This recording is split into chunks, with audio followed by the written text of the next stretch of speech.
mentioned, I've been in the industry for 30 years. My background really is around, two halves of my career. First half was spent focused on technical, commercial, and executive roles with large international oil companies. And then the second half of my career has really been focused on more entrepreneurial type roles. So I've had a leadership role in the last 12 years. The company called Tamboran Resources in Australia, early stage shale gas play that is now moving into first production this year. My background is with ExxonMobil. I trained out of university for Exxon as a petroleum engineer. And that really gave me the foundation of understanding of the subsurface drilling and completion technology that I still leverage today. So this is about putting together a team, providing leadership, and unlocking stranded gas in the North Slope. The industry has been looking to develop this gas for over 30 years. A lot of ideas have been progressed, but the industry hadn't gotten it done until now. And what gets me charged up is the opportunity to be the company that unlocks the 30 to 40 trillion cubic feet of gas, accelerates new LNG, and really what I see is in perfect alignment with the U.S. and its energy dominance policy. This is all about legacy. So when we go all the way back to the start of our oil and gas industry, it started with John Rockefeller.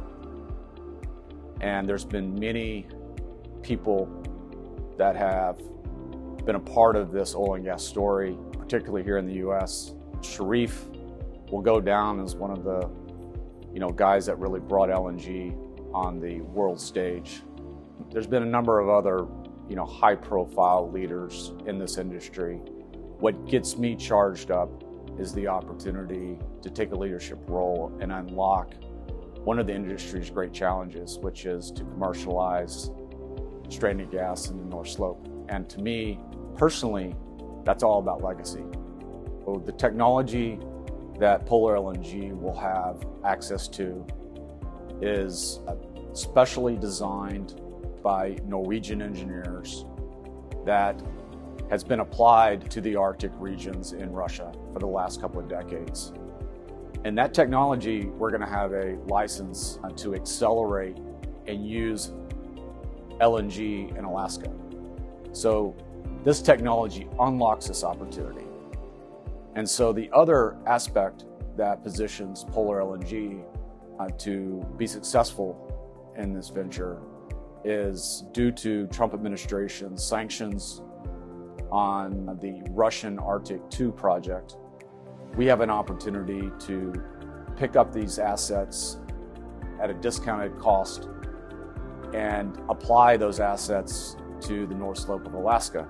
So that is a 7 million ton liquefaction train and also 6 icebreaker ships that, again, were originally planned for the Arctic 2 project. And instead of new Russian LNG going on the market, we want to see US LNG go on the market.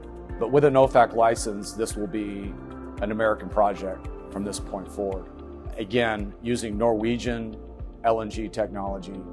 Long term, I think there's an incredible opportunity to take this technology license and have new GBS liquefaction trains be built right here in the US of A.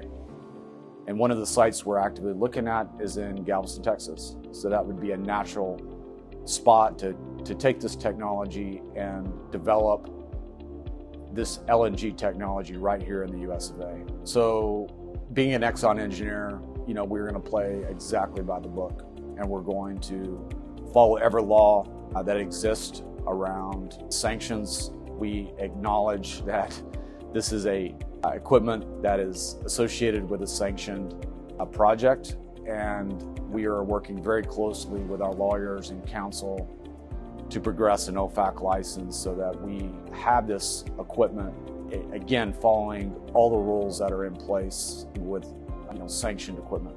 The last 3 weeks have shown us that having a concentration of energy supply in one part of the world can result in a lot of issues, short term, medium term, and long term. And so what I see happening, particularly over the last 3 weeks, is there's going to be a structural change where allies of the U.S. will pivot to securing long-term LNG supplies out of the U.S. And we want to be part of that. That is the Trump administration's energy dominance policy. And we see that this project, Polar LNG, being right in the sweet spot.